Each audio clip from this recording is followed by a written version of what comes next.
My name is Dr. Stephen McLeod Bryant, a clinical associate professor in the Department of Psychiatry and Behavioral Sciences at the Miller School of Medicine, University of Miami.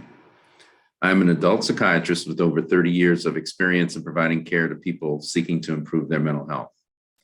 This podcast will provide information about the variety of mental health treatments available to help people with mental health concerns. There are two broad categories you can divide mental health treatments into. One, biological or physical treatments, and two, talk therapies or psychosocial treatments. Many physical treatments do not require a mental health professional to provide or to prescribe them. Physical treatments such as regular aerobic exercise or physical mindfulness exercises such as Tai Chi or yoga, when practiced regularly, have been shown to be helpful in reducing or preventing the symptoms of mental illness. The effectiveness of these physical treatments can be enhanced through the guidance of professional trainers or instructors. Another form of biological treatment are the psychotropic medications prescribed by physicians to treat symptoms of mental illness.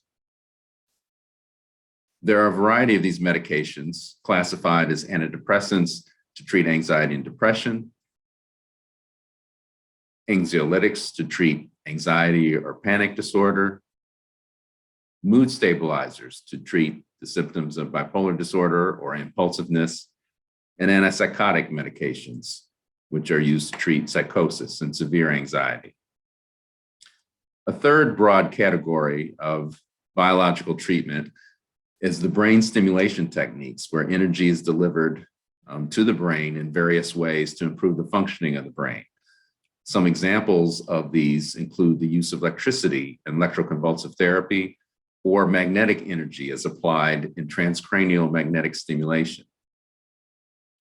In general, physical treatments like exercise or physical mindfulness practices have benefit for everyone, whether experiencing mental health symptoms or not. The biological treatments of psychotropic medication and brain stimulation can provide mental health benefit, but they also can produce side effects.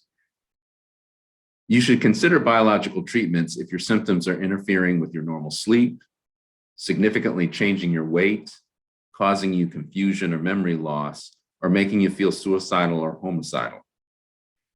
Remember, all of these treatments are best provided under the guidance and supervision of a physician, ideally a psychiatrist, who can help ensure that the benefits outweigh the risks of treatment. Now, the second broad category of mental health treatment that I spoke of are the talk therapies or psychosocial treatments.